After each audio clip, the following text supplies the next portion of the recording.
Whether you're conquering professional exams or personal milestones, we welcome you to Beyond Clean's Confidence Certification, the 52-week test prep podcast series. With expert insights, actionable tips, and engaging discussions, we'll break down the toughest concepts in sterile processing and build your confidence every step of the way. Join host Sarah B. Cruz as she embarks on a mission to help you not just prep for tests, but craft your success story. And now your host, Sarah B. Cruz. Hello and welcome. You're listening to Confidence Certification, a 52-week test prep podcast series to equip you to take your sterile processing career to the next level. I'm your host, Sarah B. Cruz, and on this episode, we're going to be talking about reinforcing your study in the workplace. Now, this particular episode is going to speak a lot to the sterile processing professional that's already working in some capacity in a sterile processing department. Now, if that's not you, that doesn't mean you get to just go. Come and hang out. Because as you pursue additional certifications, I know that there's going to be helpful tools for you to apply at that time. So don't worry, you're still a part of this industry. Come hang out with us and make sure you take notes for when you're getting your additional certification. And we have Bobby Parker joining us here today, my work BFF, right? Bobby, when you get certified, it's like contagious. You can't just stop at one, yeah? That's right. Always going back for more. Good to talk to you again, Sarah. Yes. Oh man, I love hanging out. This is great. So, and I'm happy that you're here because this is a tough topic. And especially as we speak to the OG real MVPs or the established sterile processing professionals or the anxious ridden sterile processing professional that has to get certified by a certain amount of time or they're going to lose their job. There's so much sticky, difficult energy with this conversation. So I am really happy that you're here and you're going to talk about this with me. Yeah, absolutely. And we talked some before about using the book and being about the book. You know, I got maybe a little bit neurotic about use your certification book, but this is one area where I think people can really get tripped up who have experience in their sterile processing departments and, you know, kind of riding on their laurels maybe lulls them into a sense of ease in their studying because they think, I work in a department. I do this stuff every day. How different could it possibly be? And so looking forward to diving into this because it turns out it can be quite different. Yeah. And this relates a lot to actually why I did not do well my first two times I failed my certification test. As all of you have known, if you haven't listened to the first episode, go back, listen to the first episode. I tell you about all the awesomeness of my fail.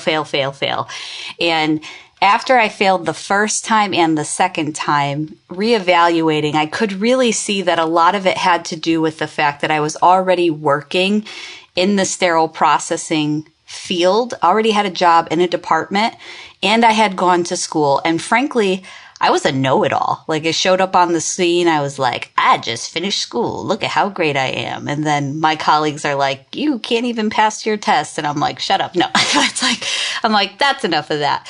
But a lot of it was because I thought I had everything that I needed that I stopped even studying or making sure that I remembered what I needed because I was so focused on learning the skills of my new position.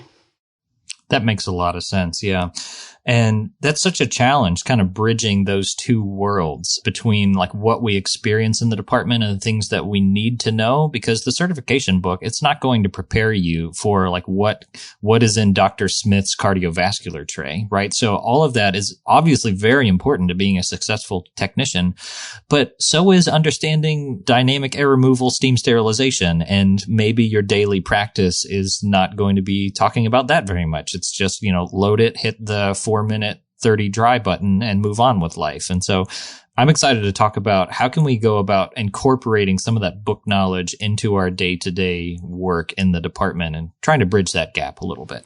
Yeah, and I think, me personally, I think the best place to start is when we talk a lot about terminology and core concepts. And I'm just going to jump right into that space there because jargon in the sterile processing space, and not just talking about instruments, but, using layman terms to describe entire detergent categories, not speaking to them as enzymatics or disinfectants, and really just straying from those core words and comprehension that you need to know the difference of, and generalizing that in the field is a huge aspect of that. Because when we're in the field and we've demonstrated our understanding for that difference between those core concepts, eventually they all just kind of become one big thing. You're like, yeah, detergents.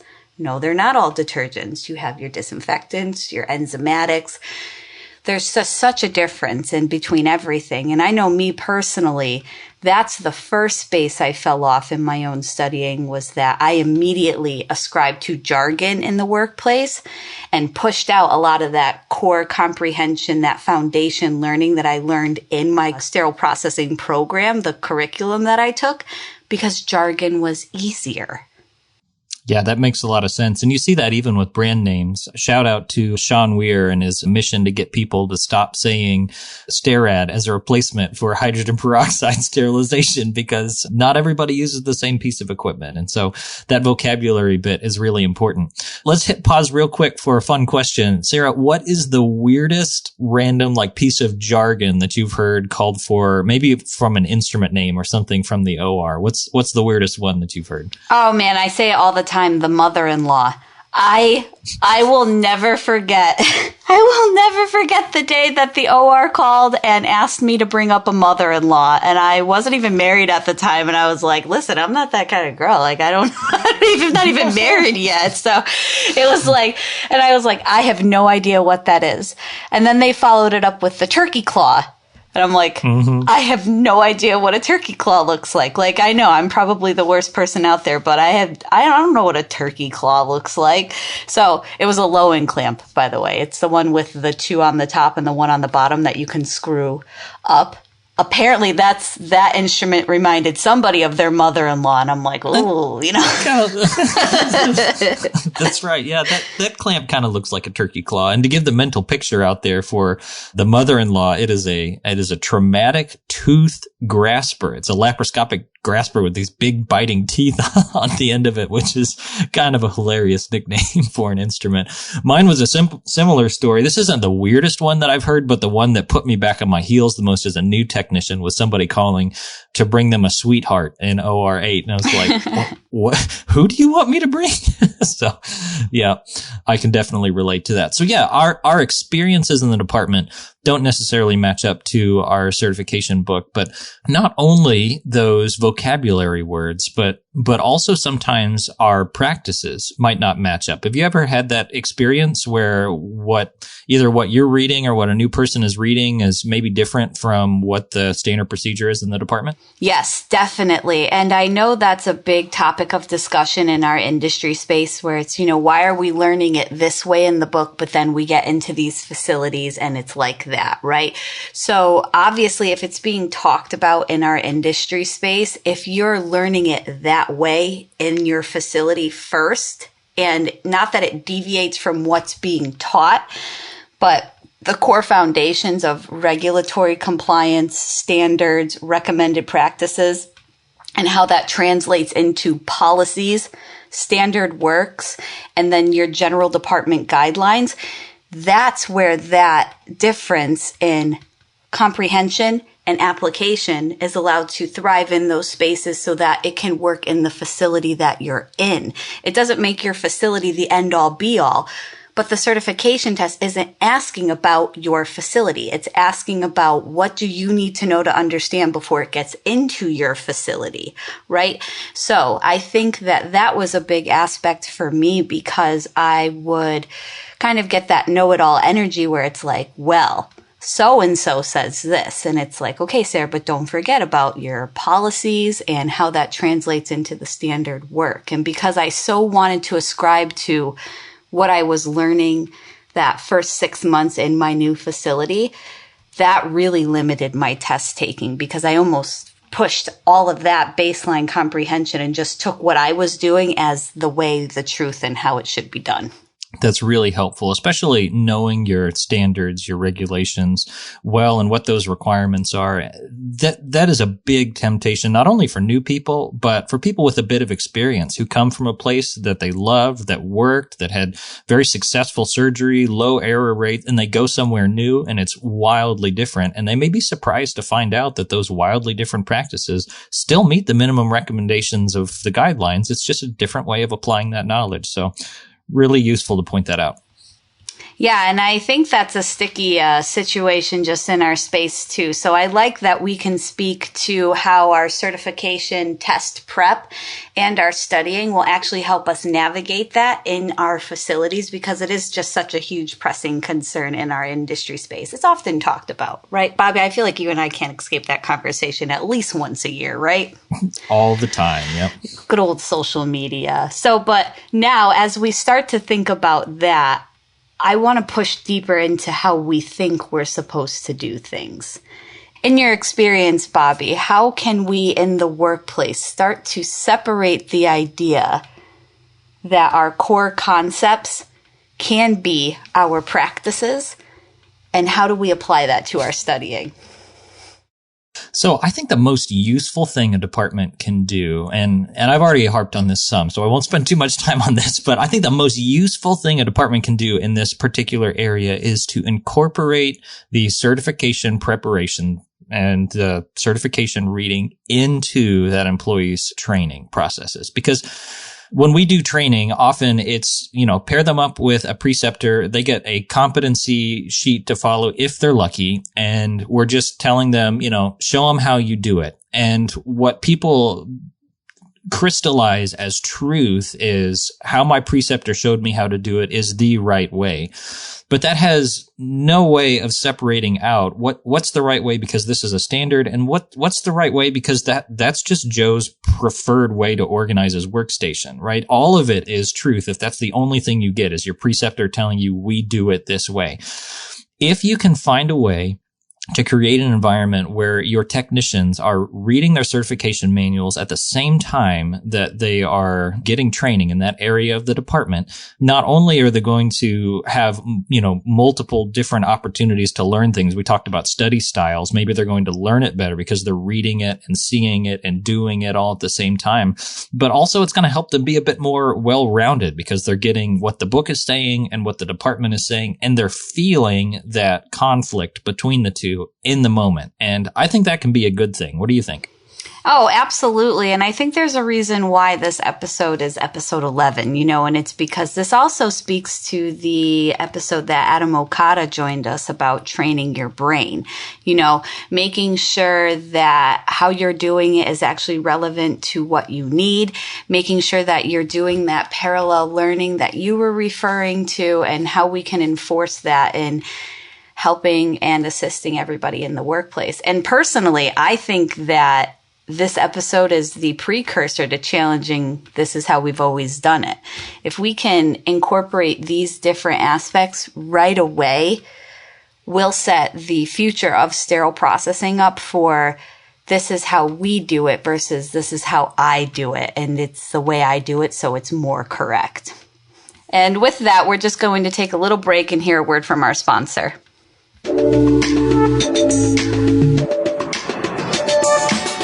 It's time for our mid-episode confidence boost, where we focus on a key sterile processing test concept. Now, there's no guarantee these concepts will be on the test that you take, but they are key concepts to the workplace and are discussed in the literature. Today we'll cover acronyms and SPD. Listen, we're not going through all the acronyms today. There's just no time, and this is a mid-session break, right? But it is going to be important that you are aware of the acronyms used in sterile processing. Some examples include OSHA, HIPAA, 1P, 2As, PPE, EPA, HSPA. Like I said, the list goes on and on. Understanding what these abbreviations mean is just as important as remembering how we abbreviate them. Sometimes the certification tests utilize the abbreviation or the full word in the question. If we can't recall what they mean, we may not be able to answer the question appropriately. Not to mention that these abbreviations represent key items, concepts, and professional groups that will be referred to throughout your professional career, inside and outside the department. So, take the time to learn not just the letters, but what they stand for. And then not just what they stand for, but what the groups or the concepts represent and their impact on patient safety. Because that's what it's all about, right? That's going to wrap this week's mid-session confidence boost. Good luck.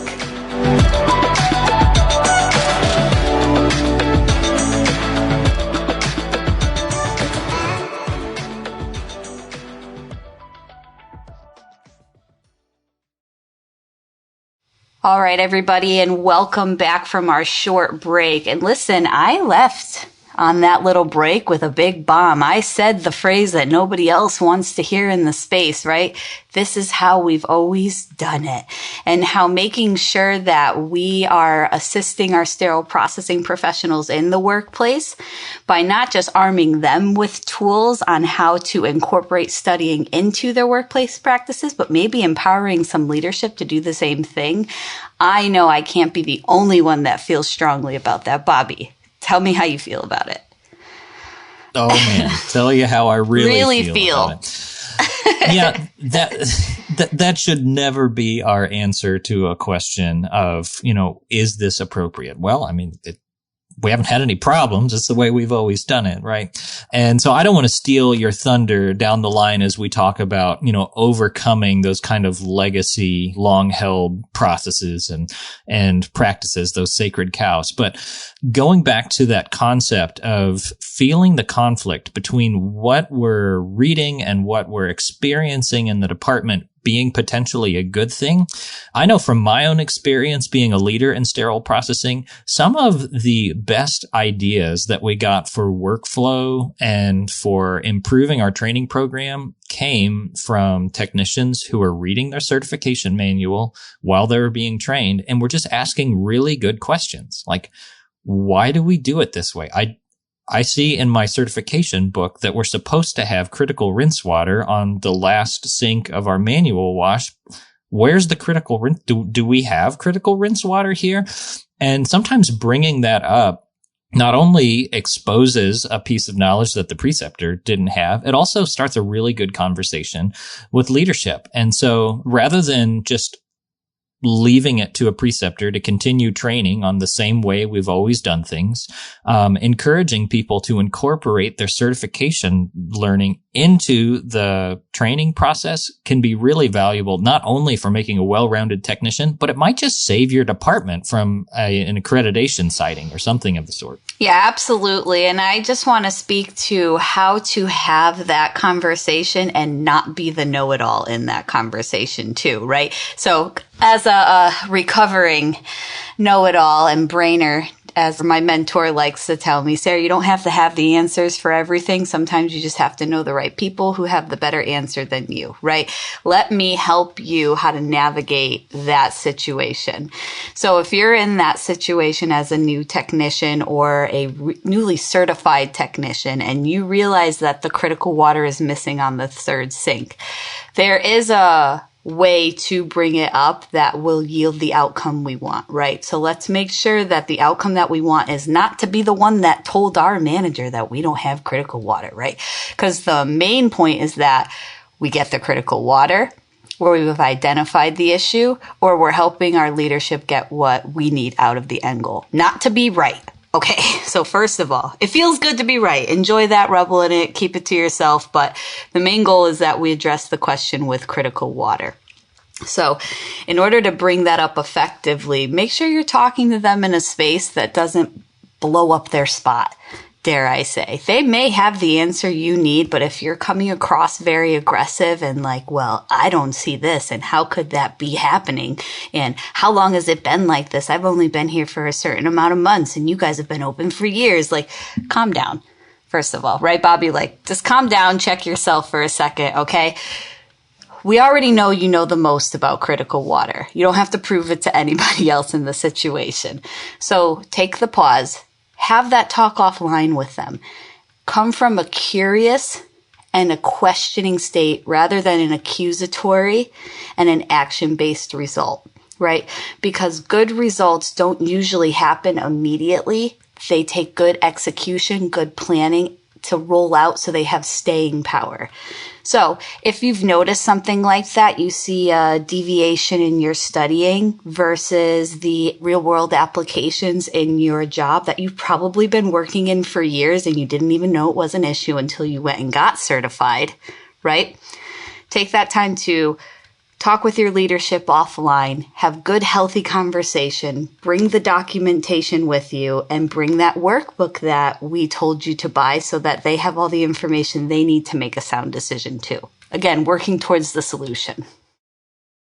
That makes so much sense. And just from a conflict resolution standpoint, an additional piece of advice that I would add is always just state your intentions. It should be a safe place to talk to your preceptor or to your leader about those things. But even if you're not so sure about it, telling them ahead of time, like, hey, I'm a bit neurotic about studying and I like to make sure that I know that what I'm doing is the right way. Is it all right as I go through this?